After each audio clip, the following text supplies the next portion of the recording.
Baldur's Gate 3. Is it worth a buy? Is it? Let's read the words of the developer. Baldur's Gate 3 is a story-rich, party-based RPG set in the universe of Dungeons & Dragons, where your choices shape a tale of fellowship and betrayal, survival and sacrifice, and the true, absolute power of blue hair. First up, guys, the graphical options. There's quite a few things to twiddle and tweak with. I was running this in 1080p. I've got an old rig. I've got a 2080 GTX with a 99. And it ran great for me. There were frame drops, of course, when I was into some pretty hefty stuff, some pretty big battles, or when there was a lot of detail on the screen. It did drop down to maybe 40 or so. There was some chugging along there, but most of the time, I have to say that it ran really, really well, and it looks fantastic. The graphics are really, really good. One of the guys in our team was running it on a 1050, so there's hope out there, even if you've got a really old graphics card. And he said it was running fine for him. So the game is definitely well optimized. I don't have an SSD either. There was a lot of talk that you need an SSD. I don't. I've got a Western Digital Caviar Black, and it ran absolutely fine, other than the odd chug that I did mention. I want to give a shout out to the sound and especially the voiceovers in this game. It's the best I've ever seen in a game, without a doubt. There's no game that I've ever played has better voiceovers than this. I call her mother, you call her monster. No matter. I took back the idol of Sylvanas, and the rite is resumed. We will seal the grove, free from harm, free of intruders.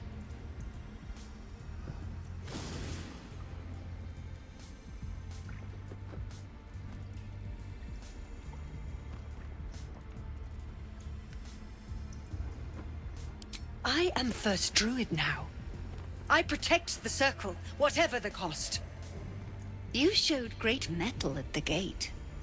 The mettle of a skilled sword for hire. I want you to provide your services to the tiefling leader.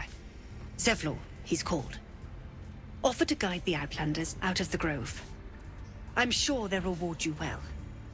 They're to be gone before final prayer. If they are not, the Viper must strike. The narration is brilliant. The writing's good as well, but each character in the game is voiced, like all of them, and there's tons of them. Every animal is voiced. If you are that kind of persuasion where you can talk to the animals, Dr. Doolittle, you can have a conversation with little fucking hamsters and shit. It's just incredible. And they're all top draw voiceovers. They haven't just dragged some arsehole off the street and says, hey mate, read that and I'll give you 20 quid. You're like, some games feel that they have done that. In this, it's all brilliant. Everything is just sublime as far as the sound is concerned. No problems whatsoever. Brilliant. After the initial intro of the story, and the cutscenes they're not quite up to Blizzard standard, but they are brilliant, the cutscenes. They are really, really high quality cutscenes in this. And it sort of paints the intro, sets the scene, if you like. But for me, I mean, I don't mind the main story. It's pretty decent. But for me, the best part about the stories in this game is just traveling around, meeting new people, all voiced, like I said. And there's little subplots going on, little stories that you'll come across. That was better for me. I just pretty much loved them all. And there's nothing you can't do in this. The attention to detail in this game is just crazy, but I'll come to that in a second. I want to start with the character creation. You can change pretty much everything about yourself, and you can put a penis on the ladies and a lady garden on the men. You can do all of that, which really does make for a very immersive kind of Baldur's Gate game. When you think about the setting of Baldur's Gate, yeah, it's you know what, guys? Do you know what? It's absolutely... I prefer really not to speak. If I speak, I am in big trouble. The class selection is vast. I think there's like 43 subclasses to this game. I went with a sorcerer. We had a cleric and a barbarian and a warlock on our party. We didn't have a tank, but we did all right. We had to save scum quite a bit, but we got by, and we had a great blast with the characters. They kind of worked well together. Once there was two of us who were kind of, we didn't know what the we were doing, let's be honest. I kept setting fire to my own team. But we had a couple of guys who taught us the ropes of all this tabletop stuff because we just didn't know what the hell we were doing. But by the end of it, we were pretty good. We knew what was required of us on the battlefield, and most of the time we delivered and had a blast playing it. Absolutely loved this game. It is so deep, so immersive. Combat, the movement is great. It's all in real time till you start fighting, then it goes down into turn-based. The UIs are right. It's not the best, but there's a lot to take in, so it has to be a bit cluttered, I guess. But there are problems with the game. Some big problems if you're playing it in co-op. If you're playing it single player, then not so much. Single player is pretty much flawless. I mean, I've only played about 2 hours single player, but I've put like 18 hours into co-op, and I just want to talk a little bit about the fact that there's no chat box whatsoever in Baldur's Gate 3. A £50 game in 2023, and you cannot text chat. I mean, it's vitally important that you can communicate in turn-based RPGs. I mean, what if you're deaf? What if you're mute? You cannot speak or hear, so voice chat's useless to you. So you're absolutely f***ed. So these people who have, it might be a medical condition where they can't speak, they might have had an operation, they can't speak. You've had it. You cannot communicate, so you can't play co-op at all. Because if you can't communicate, you can't play. It's fucking ridiculous that a basic need like a text box doesn't exist in this game. Also, the trading system. When you come across a trader in the game, you want to sell your shit.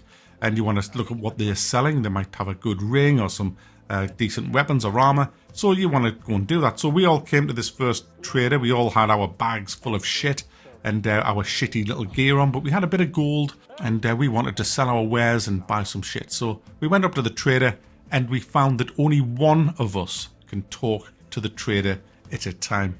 So we had to form a queue, guys. 4 players have to sell all their shit, browse and mouse over all the stuff in the bloody trader's, what he's selling, look at and compare that to what we've got. It takes time. It took us 25 minutes, guys, for all 4 of us just to sell our shit.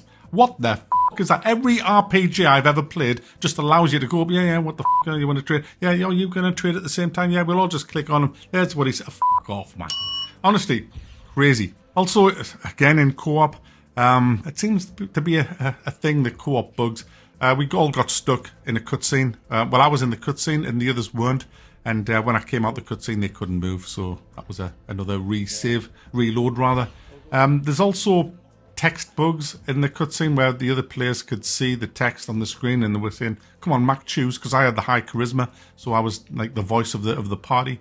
But I couldn't see the text. It probably happened to me about 4 times out of about 40 times. So it's not a prolific bug, but it is still there. It also is quite clunky as well, this game. It's by no means the perfect game that a lot of people are saying it is. It is clunky. There's no question about it. And there was also a few gripes about the rules, but yeah, I don't want to go into that because I'm not an expert, but I know there's a few problems with that. Anyway, I don't want to dwell on any of the bad stuff because this game deserves positiveness, but I thought I would mention them.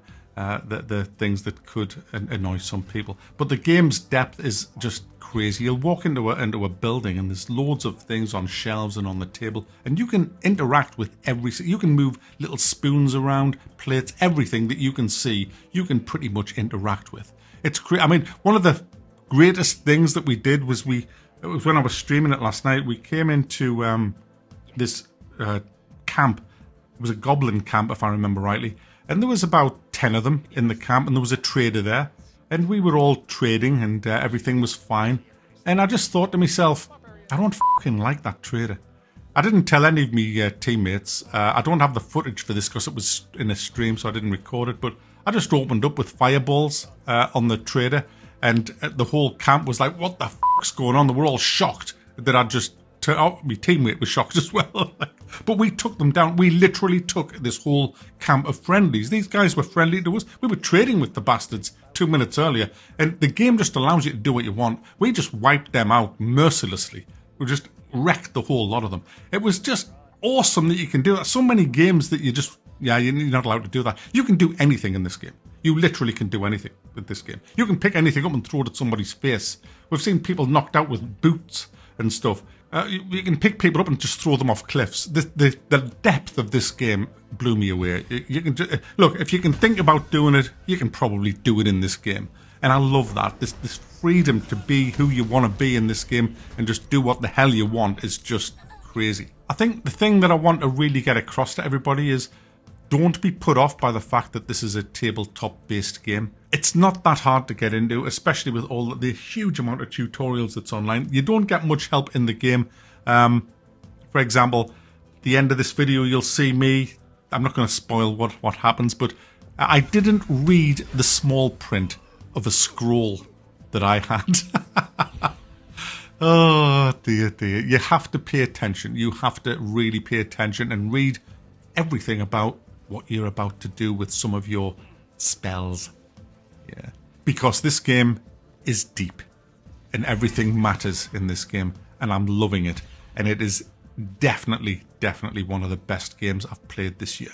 Is it Game of the Year? Well, we'll find out in December. There's still a lot of big games to come.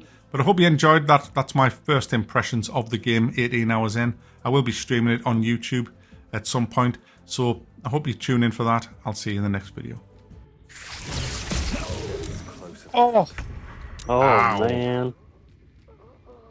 Wow, we did a freaking load to you then. Jesus. I can take them out. Crit. I can take them out. 19. I'm going to away them. I think this is fat ladies warming up, guys. Yeah, they're going to get fired here. Mick will save you. Look at him. There he goes. Fucking shoot us. Oh. Backfire. Back in action. I've never used the scroll before. Burning hands is a 15-foot cone in front of you. Oh. I was dying. Oh, that was hilarious. F8, anyone?